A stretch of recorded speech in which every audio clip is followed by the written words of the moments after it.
O tema hoje aqui do programa Espaço Aberto, em formato virtual pela TV e Rádio Câmara Bauru, é a campanha Maio Roxo, um mês de conscientização sobre as doenças inflamatórias intestinais. Para explicar para a gente sobre sintomas, prevenção, tratamentos e os dados referentes à incidência dessas doenças no Brasil e no mundo, a gente recebe aqui em nosso espaço a doutora Cristina Flores, que é médica gastroenterologista e atual presidente da Organização Brasileira de Crohn e Colite. Gentilmente conversa conosco, seja bem-vinda. Olá, Lidiane, é um prazer estar aqui com vocês para falar um pouco sobre as doenças inflamatórias intestinais, que são doenças crônicas, inflamatórias do intestino, que acontecem por um desequilíbrio no sistema imunológico a nível intestinal e que comprometem muitas vezes os jovens, tá? É uma doença que possui uma incidência principalmente entre 15 e 35 anos de idade. Então, realmente é uma doença predominantemente de jovens, embora ela possa acontecer em qualquer idade. Ela se manifesta principalmente através de dor abdominal, né, aquelas cólicas abdominais ou uma distensão, estufamento, diarreia, na imensa maioria das vezes, algumas vezes com sangue e muco que parece aquele catarro que às vezes a gente vê nas fezes, anemia, perda de peso, febre. Então, são doenças que são representadas principalmente pela doença de Crohn e a retocolite ulcerativa, e são doenças que realmente comprometem muito a qualidade de vida dessas pessoas. A incidência e a prevalência dessas doenças tem aumentado ao longo dos anos, e no Brasil não é diferente. Recentemente, um levantamento feito, um estudo feito aqui no Brasil, mostra que pelo menos 100 pessoas a cada 100 mil habitantes no Brasil têm o diagnóstico ou de doença de Crohn ou de retocolite ulcerativa. Uhum. Quando a gente fala da incidência dessas doenças intestinais, né, surpreende, por exemplo, né, a faixa etária com maior incidência da doença de Crohn, né, entre 20 e 30 anos de idade, e também muitos jovens acometidos pela colite, né, pessoas entre 30 e 40 e também entre 55 e 70 anos de idade.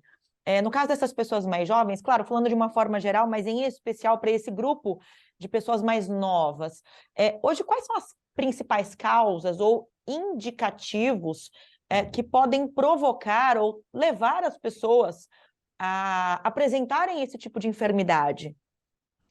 Perfeito, essa é uma pergunta extremamente importante, porque nós estamos, como médicos e cientistas, buscando exatamente, assim, entender a causa da doença.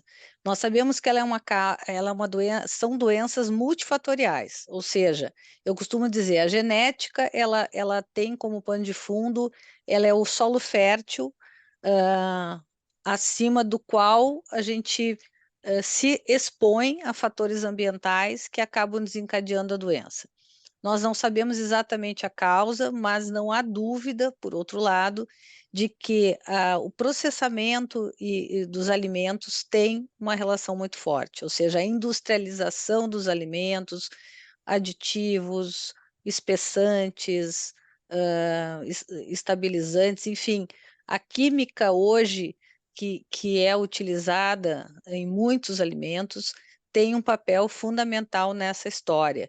Então, o principal conselho que eu daria, né, às pessoas em geral e aos jovens, principalmente, é procurar fazer uma alimentação saudável, né? O que que eu quero dizer com isso? Ficar longe dos pacotinhos, né, e das coisas que a gente costuma dizer assim, ó, quanto mais descascar, melhor, ao invés de abrir pacotes, né? Isso é uma máxima que a gente tem usado bastante. É lógico que hoje não é fácil a gente fugir dos alimentos industrializados, mas na medida do possível, fazer a alimentação, mais, orgânica, mais alimento mesmo, mais comida mesmo e não tanto, o fast food e tantas outras formas de alimentação industrializada. Uhum. Doutora, a gente ouve falar, né, no nosso dia a dia mesmo, pessoas com as quais a gente convive, né? Ah, eu tô com uma dor de estômago, não tô muito legal, esse final de semana eu exagerei, tô comendo mal, tô com uma vida um pouco sedentária. Mas a partir de que momento sinais envolvendo esse sistema gástrico, né, e o sistema intestinal passam a se tornar preocupantes? A senhora mencionou vários dos sintomas e dos sinais tanto da colite como da doença de Crohn. Mas quais são os mais preocupantes? Puxa, agora eu acho que é alguma coisa mais séria, eu preciso realmente de um médico. É muito importante que nós estejamos atentos à repetição dos sintomas ou ao prolongamento dos sintomas. Então, é como tu disseste, né? Muitas vezes a gente, no final de semana, come fora, acaba comendo alguma coisa que não fez bem, entra em contato com algum germe, alguma coisa, mas isso é um episódio de dor, de diarreia, de náusea, que dura ou perdura 3 dias, 5 dias. Mas, se isso se prolonga, passa de 7 dias, 10 dias, opa, alguma coisa errada está acontecendo. Isso tem que ser visto. Ou então, o que talvez seja até mais comum é: hoje aconteceu isso, a gente justifica por alguma alimentação, hoje, no final de semana, daí daqui a pouco passa 3, 4 semanas, acontece de novo, ah, pois é, comi alguma coisa. Então, essa recorrência, essa repetição deve chamar atenção, porque todos nós podemos ter uma gastroenterite, né, 2 a 3 vezes ao ano.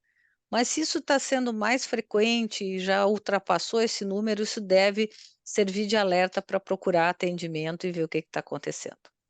Uhum. Hoje, quais são os tratamentos disponíveis para essas doenças e como é que o diagnóstico precoce pode auxiliar nesse trabalho?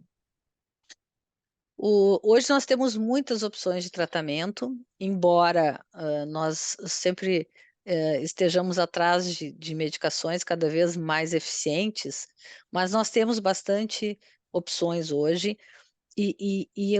O diagnóstico precoce é fundamental para o sucesso do tratamento, porque essas inflamações crônicas no intestino, seja ela pelo Crohn ou pela retocolite, elas acabam deixando sequelas no intestino, ou seja, existem cicatrizes que atrapalham o funcionamento, atrapalham a movimentação do intestino, muitas vezes criam complicações como estreitamentos no intestino ou até mesmo perfurações, ou como nós chamamos também de fístulas. Quanto mais precoce for o diagnóstico e mais precoce a instituição do tratamento adequado, hã, a gente consegue então controlar a inflamação, cicatrizar essa inflamação e evitar todas essas complicações. Então, opções nós temos opções em comprimido, outras injetáveis, cada caso deve ser avaliado individualmente para que seja escolhida a melhor medicação em cada situação. Ou seja, existem tratamentos eficazes e quanto mais precoce eles forem instituídos, melhor a perspectiva de uma vida absolutamente normal. Uhum. E evitam ou reduzem, né, a probabilidade de aparecimento de doenças mais graves motivadas por conta dessas iniciais, né, doutora? Exatamente. Tanto a questão mais grave pela complicação, como a gente sabe também que as doenças inflamatórias intestinais aumentam o risco de câncer de intestino. E nós sabemos que isso é um efeito direto da inflamação estimulando a formação do câncer. Então, se nós tratamos e nós cicatrizamos essa inflamação, nós evitamos o câncer também. Uhum. Doutora, só para a gente finalizar, falar especificamente sobre as ações da campanha Maio Roxo, como é que a Organização Brasileira de Crohn e Colite, dentre as outras entidades da área médica, buscam trabalhar para essa conscientização, levando em conta o que nós já comentamos aqui no programa, que é o aumento da incidência entre pessoas mais jovens. Então, pessoas com 20 anos de idade que já têm problemas, né, o aparecimento de sintomas ligados a problemas intestinais, muito provavelmente já têm hábitos de alimentação errados, né, equivocados, desde Desde cedo. a vivência familiar, exatamente, Uhum. né, desde a infância. Então, a conscientização também para as famílias, para os pais, né, para esse público infantil, adolescente, que ações vocês executam? Perfeito. Nós temos duas vertentes de ação, tá? Então, a Organização Brasileira de Crohn e Colite, e mais comumente conhecida por GDIB, eu vou citar aqui o nome, porque GDIB já é uma denominação mais conhecida, eu acho importante a gente falar isso. Tem duas vertentes, né? Uma vertente que é realmente junto ao poder público, ações como o Fórum Nacional de Acesso e Assistência Farmacêutica, para discutir com o poder público como melhorar o acesso às medicações, como melhorar o tratamento, mas muito também ações de rua mesmo, em que os nossos colegas de cada estado estão procurando fazer de informar a população. Então, nós temos os que a gente chama de red flags, né, ou as bandeiras vermelhas, que são os sinais e sintomas que chamam a atenção para a possibilidade da doença, procurando conversar, várias lives pelo Brasil afora também, exatamente para informar a população. E aí entram desde dos pacientes até as pessoas que não conhecem a doença, para que conheçam, porque às vezes tem um amigo, um conhecido, um vizinho que tem sintomas e que não pensa também, ou não sabe muito bem qual é o caminho tomar, e daqui a pouco alguém ouve sobre essa doença e alerta o outro, né? Então, o mais forte realmente é informar a população. Estamos fazendo educação médica continuada também, mais forte agora no Maio Roxo, porque como é uma doença que sempre foi considerada rara, tem muitos colegas não especialistas que não conhecem tão bem, e a gente então procura fazer ações para educação médica, acesso à medicação e principalmente junto à população para informação, para o maior conhecimento sobre essa doença. Maravilha, doutora Cristina Flores, médica gastroenterologista, atual presidente da Organização Brasileira de Crohn e Colite, gentilmente aceitou o nosso convite para bater um papo aqui sobre a campanha Maio Roxo e as ações de conscientização para a prevenção, os tratamentos, diagnóstico das doenças inflamatórias intestinais. Doutora, muito obrigada pela participação. Obrigada, Lidiane, foi um prazer poder conversar aqui e falar sobre essas doenças e aumentar um pouco a disseminação do conhecimento sobre isso. Obrigada. Nós é que agradecemos, eu aproveito para agradecer você também que nos acompanhou aqui pela TV e Rádio Câmara, e lembro que este conteúdo fica disponível na íntegra para você acessar em qualquer momento pelo nosso canal no YouTube. Procure lá o TV Câmara Bauru. Até a próxima!